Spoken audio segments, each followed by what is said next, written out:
The morning alarm rang through the research station, just like it had for the past 3 years. Dr. Marcus Webb rolled out of his narrow bunk and looked out the small window at the orange sunrise painting the horizon of Kepler 442c. The terraforming machines hummed in the distance, slowly changing this alien world into something humans could call home. Another beautiful day in paradise, he said to himself, pulling on his work clothes. Marcus had been one of the first scientists to arrive at the colony. He watched it grow from a handful of temporary shelters to a real city with 50,000 people. The colony was humanity's greatest success story. They had taken a dead rock floating around a distant star and made it bloom with life. Gardens grew where nothing had ever lived before. Children played in parks that existed because human engineers had figured out how to make air thick enough to breathe and soil rich enough to support Earth. Plants. Dr. Cathara was already in the biology lab when Marcus arrived. The tall, blue-skinned Altarian had become his closest friend over the years. Her people had been exploring space for thousands of years before humans even learned to make fire. But she never made Marcus feel stupid for asking questions. The protein samples from Sector 7 are showing strange readings, Cathara said without looking up from her microscope. Her voice carried the musical quality that all Altarians had when they spoke human languages. Marcus frowned and walked over to check the data. Strange how? They are changing. Not dying, not growing, but changing into something else. Something I have never seen before. Before Marcus could respond, the ground shook. It was gentle at first, like a truck driving by outside. Then it got stronger. Equipment rattled on the tables. A few glass containers fell and broke on the floor. Earthquake? Marcus asked, grabbing the table to keep his balance. Cathara's large eyes went wide with fear. This planet does not have earthquakes. The geological surveys were very clear about that. The shaking stopped as suddenly as it started. Emergency lights began flashing throughout the building. The colony's artificial intelligence system spoke in its calm, computer voice. Attention all residents. Seismic activity detected. Please remain calm while we investigate the source. Marcus and Cathara looked at each other. In 3 years, nothing like this had ever happened. The planet had been completely stable, completely safe. That was why they chose it for the colony. I need to check the deep core sensors, Marcus said. He ran to his computer and started pulling up data from the monitoring equipment they had placed deep underground. What he saw made no sense. The readings are crazy, he said. Something huge is moving down there. Something really huge. Cathara joined him at the computer. Her blue fingers moved quickly across the keyboard, bringing up more data. Marcus, look at this. The movement started in Sector 7. Right where we found those strange protein readings. Over the next few hours, the situation got worse. Reports came in from all over the colony. People were getting sick, but not in any normal way. They became weak and tired, like something was draining the life out of them. Plants in the outer sectors started turning brown and withering, even though the environmental system showed everything was normal. The colony's leaders called an emergency meeting. Governor Sarah Martinez stood at the front of the packed auditorium, trying to look calm even though Marcus could see the worry in her eyes. We are facing an unknown situation, she said. Our scientists are working around the clock to understand what is happening. Until we know more, I am ordering all non-essential personnel to stay inside the central dome. A man in the back of the room stood up. Marcus recognized him as Tom Chen, one of the construction foremen. Governor, my team was working on the new water treatment plant in Sector 12 this morning. Half of them collapsed for no reason. They are in the medical center now, and the doctors say they have never seen anything like it. More people started talking at once. Fear filled the room like a bad smell. These were smart, brave people who had traveled across the galaxy to build a new world. But now something unknown was threatening everything they had worked for. Cathara grabbed Marcus's arm. I need to show you something, she whispered. They quietly left the meeting and went back to the lab. She pulled up a new set of readings on her computer. While everyone was at the meeting, I ran more tests on those protein samples. Marcus, they are not just changing. They are becoming something else entirely, something that should not exist. The screen showed molecular structures that twisted and moved in ways that hurt to look at. They seemed to shift between different forms as if they could not decide what they wanted to be. What are they becoming? Marcus asked. I do not know. But whatever it is spreading. These readings are now coming from all over the colony. That night, things got much worse. People started disappearing. Not all at once, but one by one. They would go to bed in their homes and never wake up. Search teams found their beds empty, but there were no signs of struggle, no signs that anything had happened at all. Marcus could not sleep. He walked through the empty corridors of the research station, checking and rechecking all the security systems. Everything showed normal, but nothing felt normal. The air itself seemed wrong, thick and heavy in a way that had nothing to do with atmospheric pressure. He found Cathara in her lab, still working. She had not slept in 2 days. "I think I understand what is happening," she said without looking up, "but I hope I am wrong. Tell me." She turned to face him, and Marcus saw real terror in her alien eyes. "There is something down there, deep in the planet. Something old. Our terraforming equipment may have woken it up. What kind of something? The kind that eats life itself." The next morning brought horror beyond anything they could have imagined. Entire sections of the colony were empty. Buildings stood intact, but everyone inside was gone. Not dead, not kidnapped, just gone, as if they had never existed at all.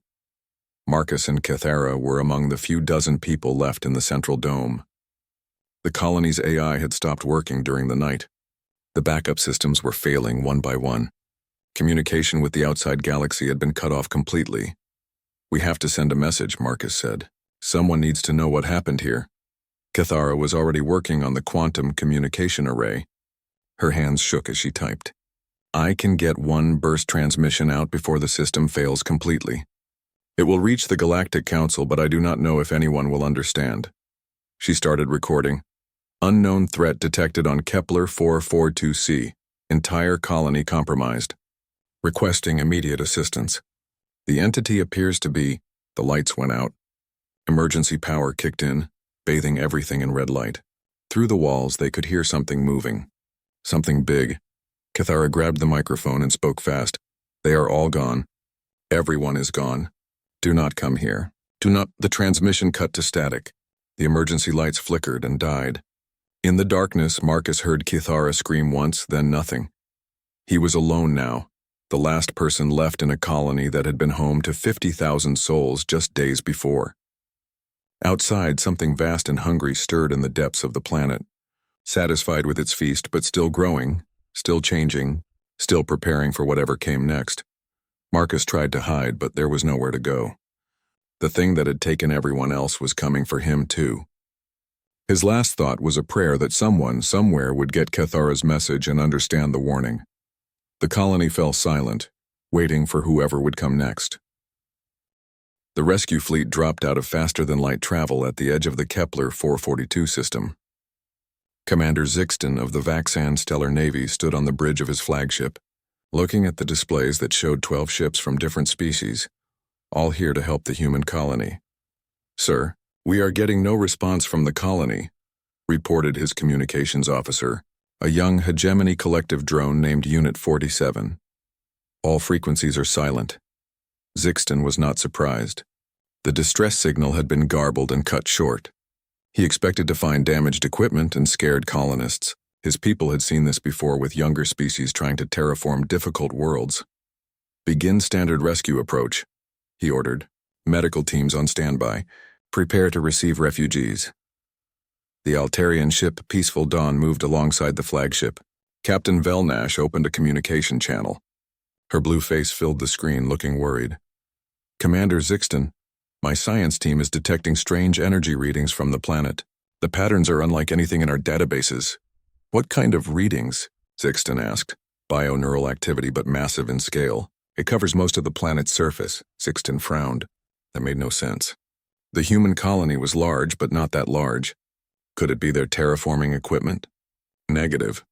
This is organic activity. Living tissue, but not like any life form we know. The fleet moved closer to the planet. As they approached, more strange readings appeared on their sensors. The entire world seemed to pulse with alien life, as if the planet itself had become one giant organism. "Sir?" Unit 47 spoke up. "I am detecting the colony infrastructure. Buildings appear intact, but I am reading no life signs from any human areas." Zixton felt his stomach drop. 50,000 people could not just disappear. "Take us into orbit. Prepare landing teams." As they got closer, they could see the colony through their telescopes. The buildings stood exactly as they should. The dome structures gleamed in the sunlight. Everything looked normal except for one terrible fact. Nothing was moving down there. "Commander," the science officer called out, "you need to see this." Zixton walked over to the science station. The officer, a thin Quellan with 4 arms, was pointing at biological readings that made no sense. "The colony is covered with some kind of growth. It looks like coral, but it is moving and pulsing with energy. And, sir, it appears to be connected underground to something much larger." The main viewer switched to a close-up view of the colony. What Zixton saw made him step backward in shock. Strange twisted structures covered the spaces between buildings. They looked like they were made of bone and flesh twisted together, but they were huge, some as tall as the colony buildings themselves. "What in the name of the ancestors is that?"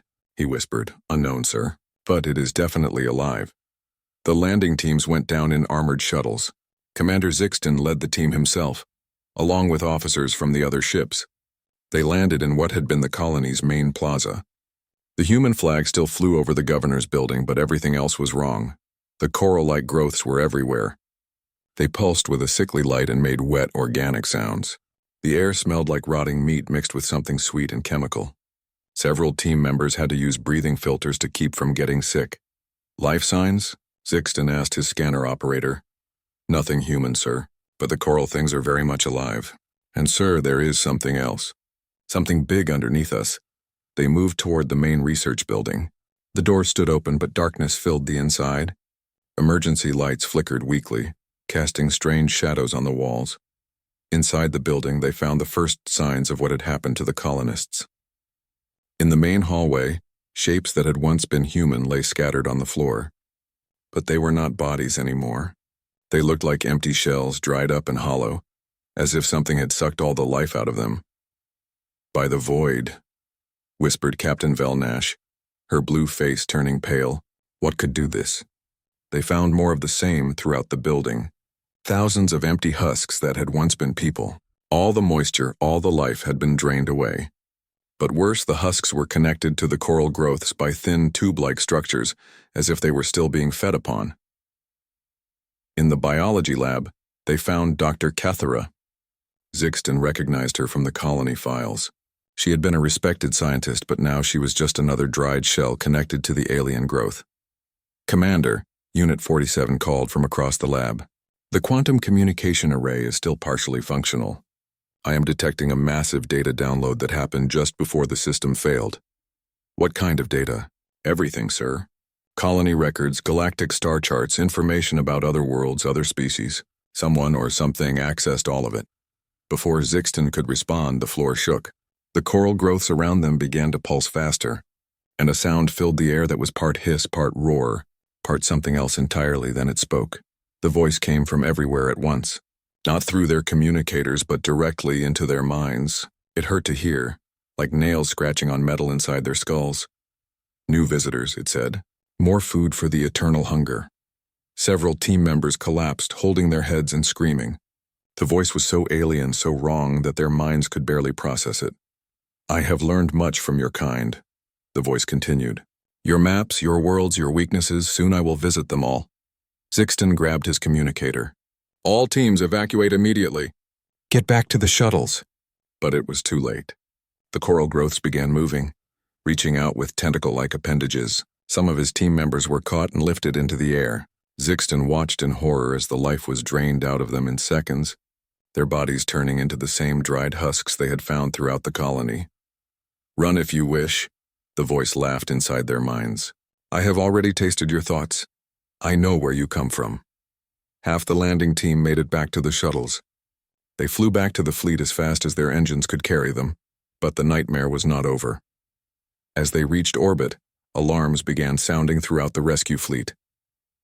The bio-neural networks that controlled their ship's computers were being affected by something.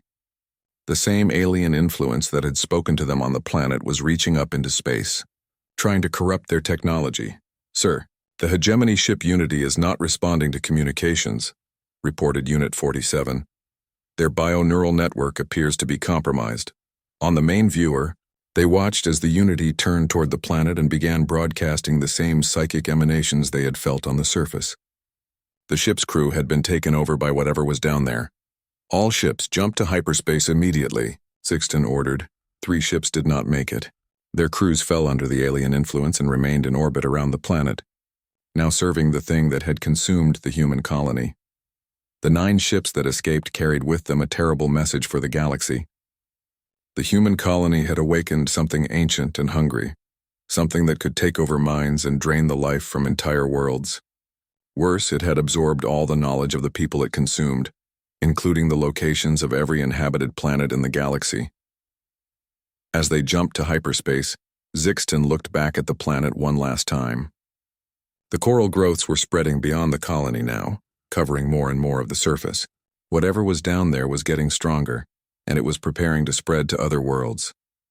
The Galactic Council needed to know immediately. Emergency protocols would have to be activated for the first time in recorded history, but even as he prepared his report, Zixton wondered if any force in the galaxy could stop something that had turned an entire planet into its body and could reach across space to corrupt their technology. The rescue mission had become a horror story, and the monster in that story was now planning to visit the rest of the galaxy. The only question was whether anyone would be able to stop it before it consumed everything in its path. The thing on Kepler 442c was no longer sleeping, and it was very, very hungry. The news of Kepler 442c reached Earth 3 days after the survivors returned to Galactic Council space. Admiral Sarah Chen was in her office at Luna Command when the encrypted transmission arrived. She read the report once, then read it again, her face growing darker with each word. 50,000 people, gone, not killed in some accident or natural disaster, but consumed by something that turned their bodies into dried husks while it stole their memories and knowledge. Admiral Chen had grown up hearing her grandmother's stories about the old days on Earth, wars that lasted years, cities burned to ash, entire populations wiped out by enemies who showed no mercy. Her grandmother always ended those stories the same way. We survived because we learned to fight monsters by becoming something they feared more. Most humans had forgotten those lessons. They lived in peaceful colonies now, working with alien friends to build a better galaxy. But Admiral Chen remembered, and she was not the only one. She called an emergency meeting of the United Earth Defense Council. Within hours, the most important people in human space gathered in the secure conference room, deep under Luna's surface. Military leaders, scientists, intelligence officers, and politicians all sat around the long table, their faces grim as they read the reports from the rescue fleet. 50,000 of our people, Admiral Chen began, her voice quiet but carrying an edge that made everyone listen, consumed by something that has now learned everything they knew about us, about our worlds, about our weaknesses. General Morrison of the Colonial Marines leaned forward. The Galactic Council is mobilizing their defense fleets. They have experience dealing with threats like this, do they? Admiral Chen asked. She brought up a holographic display showing the creature's capabilities. This thing took over 3 of their ships just by thinking at them. It drained the life out of an entire colony in days. It knows our technology, our locations, our defensive capabilities. The Council races fight by rules. This thing does not follow any rules. Dr. Elizabeth Warren, the head of Earth's Xenobiology Department, raised her hand. Admiral, the preliminary analysis suggests this entity is unlike anything in known galactic databases.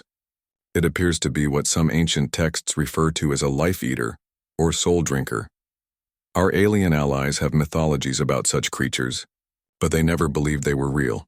They're real now, Admiral Chen replied, and it's coming for the rest of us. Director James Park from Earth Intelligence leaned back in his chair. The Council's plan is to establish a quarantine perimeter and study the threat. Find a way to communicate with it, maybe negotiate. The room fell silent. Several people shifted uncomfortably in their seats. Admiral Chen stood up slowly. Negotiate. She said the word like it tasted bad. With something that turned our children into dried meat puppets. Admiral, President Martinez spoke for the first time.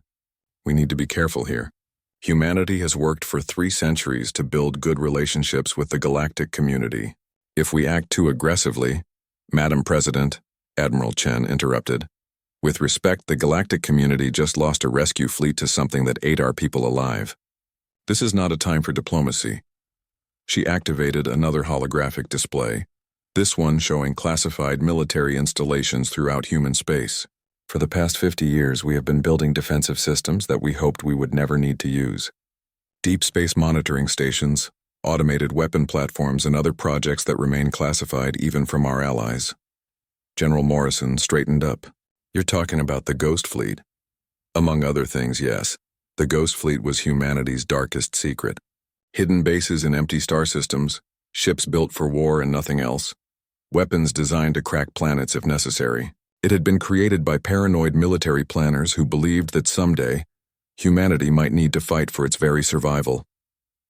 Most people called it a waste of resources. Admiral Chen called it insurance. The entity absorbed 50,000 human minds, she continued. It knows our defensive positions, our fleet movements, our civilian evacuation plans. Everything except the Ghost Fleet and our other black projects. Dr. Warren looked uncomfortable. Admiral, some of those projects violate several galactic treaties. The planet killer weapons, the biowarfare research. The treaties assume we're fighting civilized enemies. Admiral Chen cut her off. This thing is not civilized.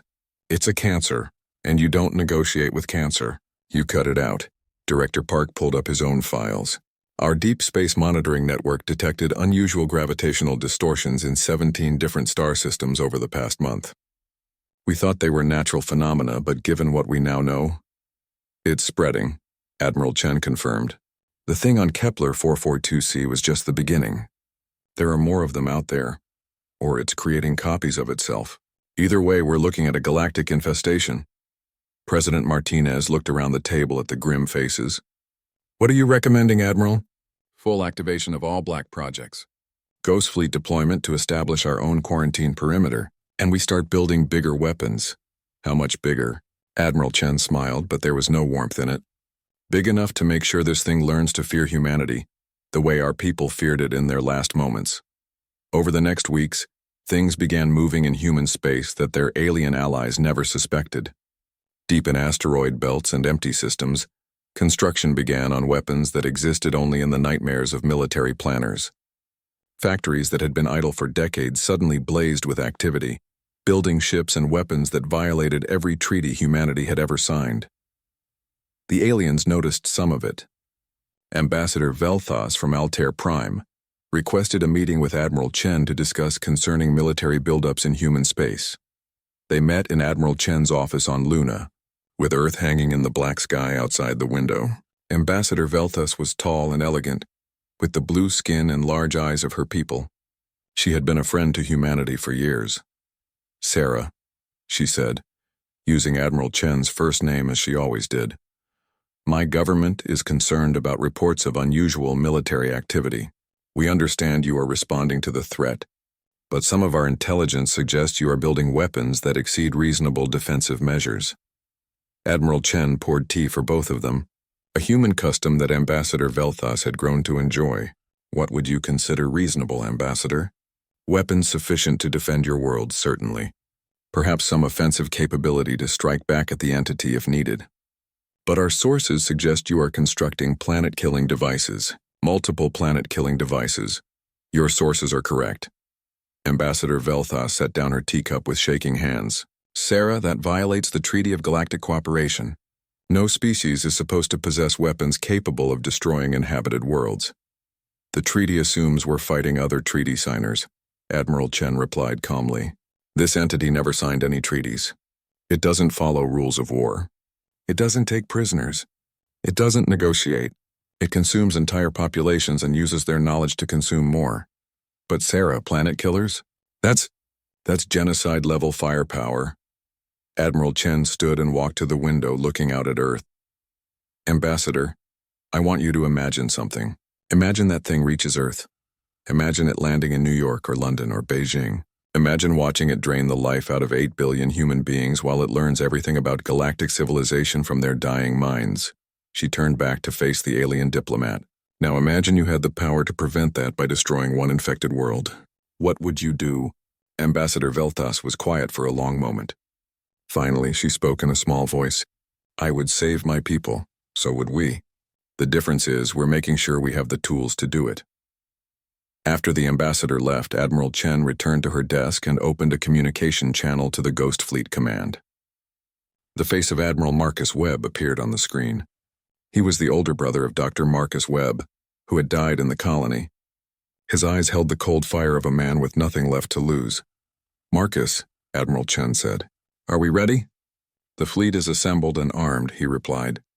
300 ships that don't officially exist, armed with weapons that were never built. We're ready to show this thing what happens when you hurt our people. Good. Begin Phase 2. What's Phase 2? Admiral Chen's smile was sharp as a blade. We go hunting. The galactic community thought humanity was preparing to defend themselves. They were wrong. Humanity was preparing to commit genocide on a scale that would make the entity regret ever touching a human world. The predator was about to become the prey. The Galactic Council's combined fleet was the largest military force ever assembled in known history.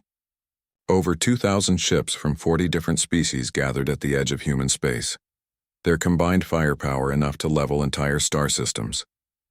Admiral Zorth of the Hegemony Collective stood on the bridge of his massive dreadnought Eternal Unity, watching the fleet formation spread across space like a metal constellation.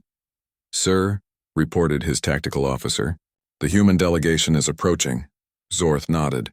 He expected to see perhaps 100 human ships, maybe 200 at most. Humanity was still young compared to the great galactic powers. Their contribution would be appreciated, but not decisive. What emerged from hyperspace made him reconsider everything he thought he knew about human military capability. 847 ships dropped out of faster-than-light travel in perfect formation. But these were not the exploration vessels and light cruisers that humanity usually fielded.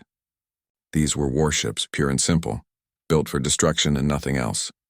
Their hulls were black as space itself, covered with weapons that Zorth did not recognize.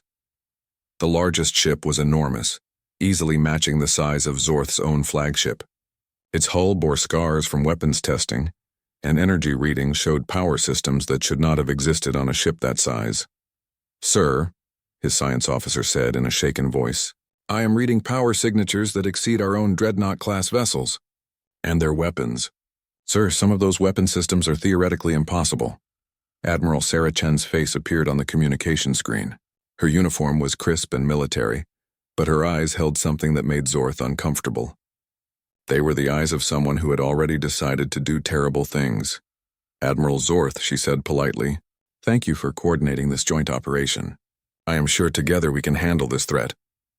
"Admiral Chen," Zorth replied, trying to keep his voice steady, "your fleet is impressive, much larger than our intelligence suggested humanity could field." "We have been preparing for a long time," Chen said simply. "We just never had a reason to show our full strength before." Captain Velnash of the Altarians opened a private channel to Zorth. Her blue face was pale with worry. "Admiral, my science teams are detecting weapon signatures that violate multiple galactic treaties. Some of those ships are carrying planet-killer devices." Zorth looked back at the human fleet. The ships hung in space like black daggers, radiating menace even while motionless. "Admiral Chen, perhaps we should discuss tactical coordination. The Council fleet has extensive experience with defensive operations." "Admiral Zorth," Chen interrupted, and her voice carried across all communication frequencies so every ship in both fleets could hear. "I appreciate your concern, but there seems to be a misunderstanding about our mission parameters." "Misunderstanding? You are here to fight a defensive war, to contain the threat, minimize casualties, protect civilian populations. Those are admirable goals, and you have my respect for them." Chen's image leaned forward slightly, and Zorth saw something in her expression that made his blood run cold. "We are here to commit genocide. Total, complete, absolute extermination of the target organism and everything it has touched. There will be no negotiation, no containment, no mercy. When we are finished, this entity will be reduced to component atoms scattered across empty space." The communication channels fell silent. Thousands of alien officers stared at their screens, trying to process what they had just heard. Captain Velnash found her voice first. "Admiral Chen, surely you do not mean—" "I mean exactly what I said, Captain.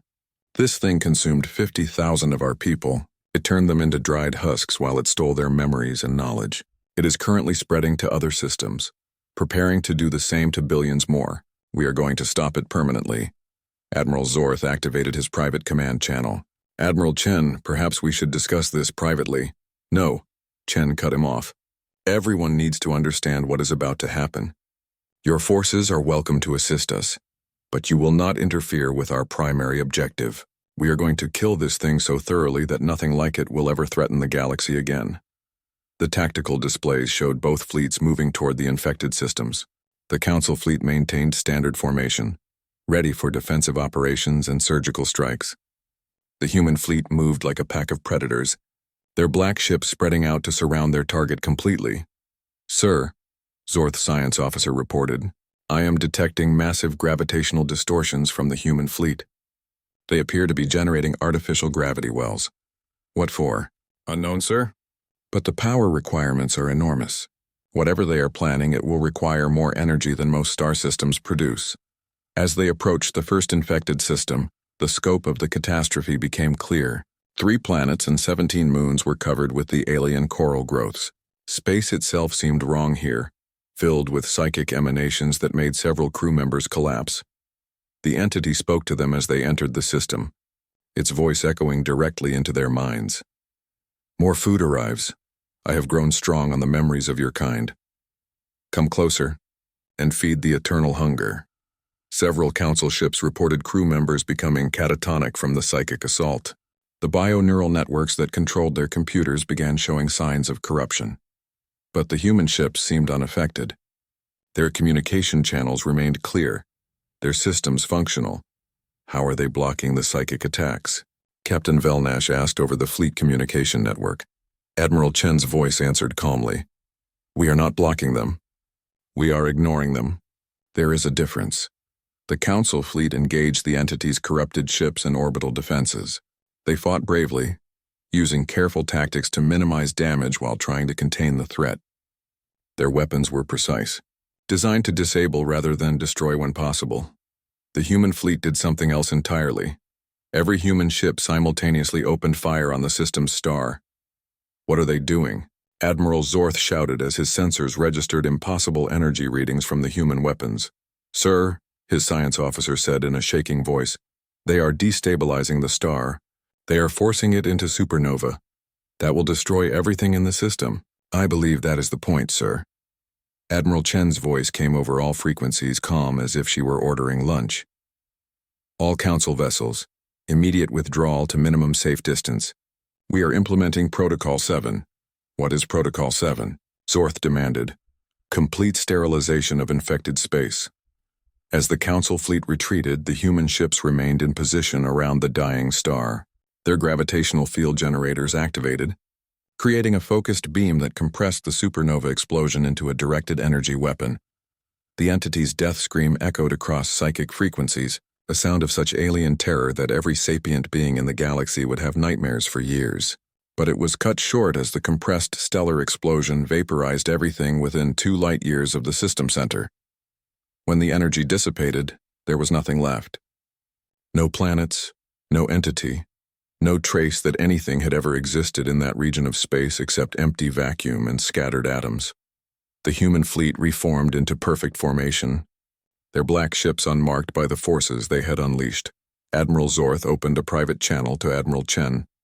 His voice shook as he spoke. "Sarah, you killed a star. You actually killed a star."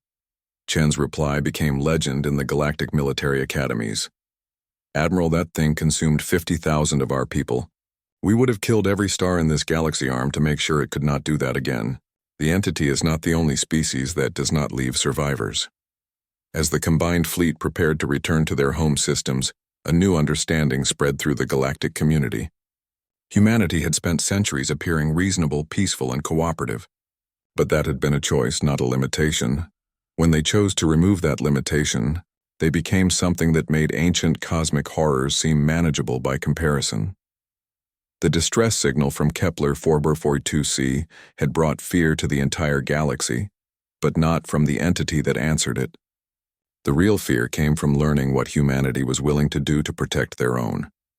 In the cold vacuum where a star system used to exist, space itself seemed to whisper a warning that would echo through galactic history. Never hurt the humans' children, because they will burn the universe down to make sure you can never do it again. The entity was gone, but the galaxy would never look at humanity the same way. The Battle of Kepler 442c lasted 18 hours and changed the galaxy forever.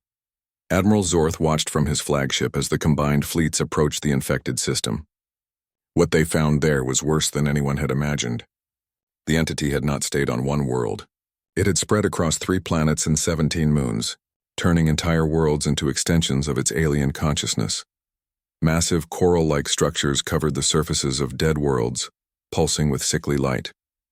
Ships that had been corrupted by the entity's influence orbited the planets like metal vultures, their crews now serving their new master. Space itself felt wrong here, thick with psychic emanations that made seasoned warriors weep in terror.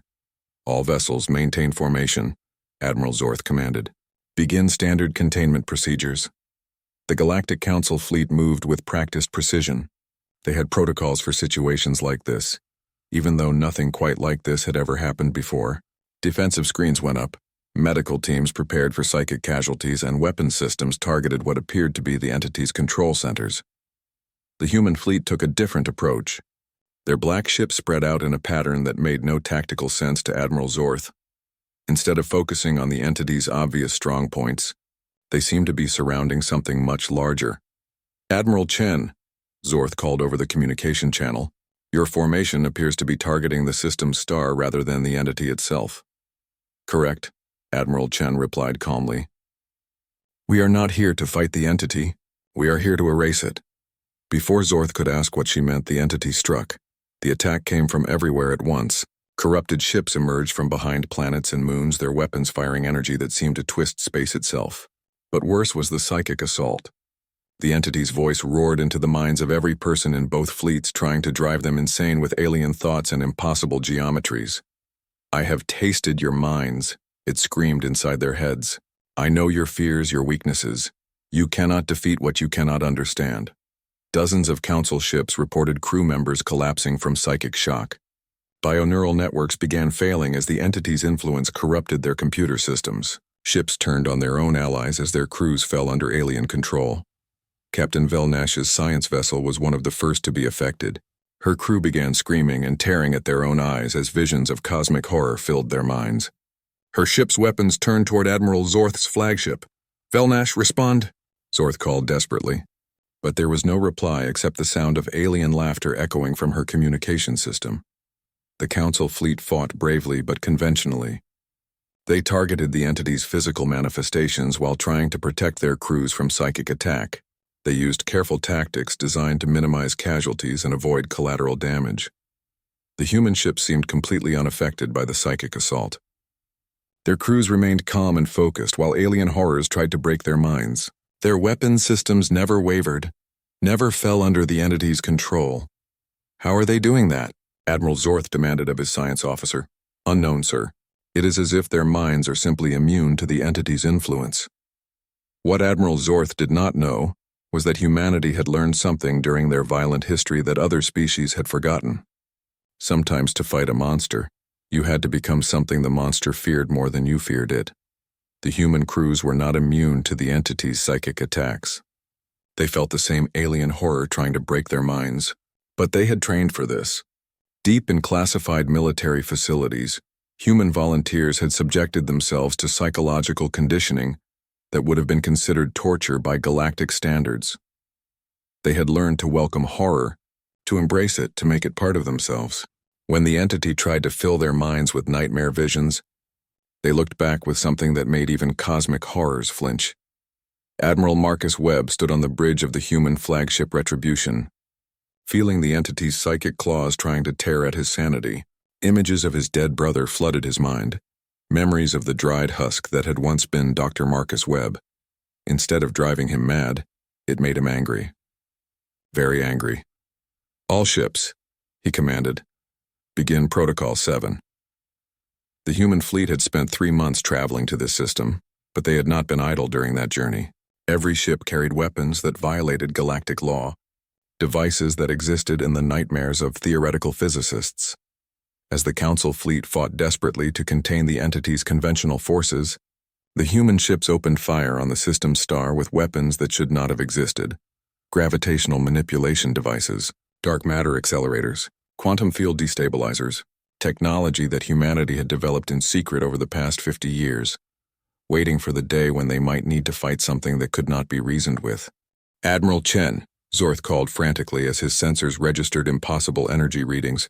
"What are you doing?" "Ending this," she replied. The star began to collapse under the artificial gravitational forces being applied to it. But this was not a natural stellar collapse. The human weapons were forcing the star into a controlled supernova, compressing billions of years of stellar death into a few hours. "You will destroy everything," Zorth protested. "The planets, the surrounding systems." "That is the point," Admiral Chen said calmly. "This entity spreads by corrupting living beings and their technology.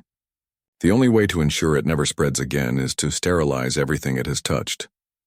The entity seemed to realize what was happening. Its psychic screams grew more desperate, more frantic. It tried to corrupt more council ships to turn them against the human fleet. But it was too late. "All council vessels immediate withdrawal to minimum safe distance," Admiral Chen ordered. "Protocol 7 is now active." As the star reached critical collapse, the human ships activated their gravitational field generators in perfect synchronization. Instead of allowing the supernova to explode in all directions, they compressed the stellar explosion into a focused beam of destruction that stretched across light years. The entity's final scream echoed across psychic frequencies throughout the galaxy. Every telepathic species felt it, a sound of such absolute terror that many would suffer nightmares for generations. It was the sound of something that had consumed countless civilizations across cosmic time, finally encountering something it could not consume, something it could not understand, something that terrified it more than it had ever terrified anything else. Then the scream was cut short as the compressed supernova vaporized everything within 2 light-years of the system's center. Planets, moons, space stations, and the entity itself were reduced to component atoms and scattered into empty space. When the energy finally dissipated, there was nothing left. No trace that anything had ever existed in that region of space except the faint radiation signature of a stellar explosion. The human fleet reformed into perfect formation, their black ships completely undamaged by the forces they had unleashed. They had created a weapon that could kill star systems and used it without hesitation. Admiral Zorth opened a private communication channel to Admiral Chen. His voice shook as he spoke. "Sarah, you killed a star. You actually killed a star to make sure that thing was dead." Admiral Chen's reply would be studied in military academies for centuries to come. "Admiral, that thing consumed 50,000 of our people. It turned them into dried meat puppets while it learned everything about our civilization. We would have killed every star in this galaxy arm to make sure it could never do that again." She paused, and when she continued, her voice carried the cold certainty of absolute commitment. "The entity is not the only species that does not leave survivors." As the fleets prepared to return to their home systems, a new understanding spread through the galactic community. For 3 centuries, humanity had appeared to be a reasonable, peaceful species that preferred cooperation to conflict. Their diplomats were polite, their traders were honest, and their scientists shared their discoveries freely. But that reasonableness had been a choice, not a limitation. When they chose to set aside that restraint, they became something that made ancient cosmic horrors seem manageable by comparison. The official reports would describe the incident as a successful joint operation to contain an unknown threat. But in the private chambers of governments across the galaxy, a different conversation was taking place. Humanity was no longer seen as a young species that needed protection and guidance. They were now understood to be the galaxy's apex predators, temporarily choosing to play nice with their food. Ambassador Velthas submitted her resignation the day after returning to Altair Prime. In her final report, she wrote, "Humanity spent centuries convincing us they were civilized. What we learned at Kepler 442c is that their civilization is a gift they give to species they choose not to destroy. When they withdraw that gift, they become something that even nightmares fear." The distress signal from Kepler 442c had indeed brought fear to the entire galaxy. But the fear was not of the entity that had consumed the human colony. The fear was of learning what humanity was willing to do to ensure nothing like that could ever happen again. In the empty space where a star system had existed, quantum echoes still whispered warnings across the cosmic background radiation. The message was simple and terrible. Never threaten humanity's children because they will burn the universe down to protect them and sleep soundly afterward. The galaxy was a much more dangerous place than anyone had realized, and the most dangerous thing in it was not some ancient cosmic horror. It was the species that had just proven they could kill star systems and call it justice.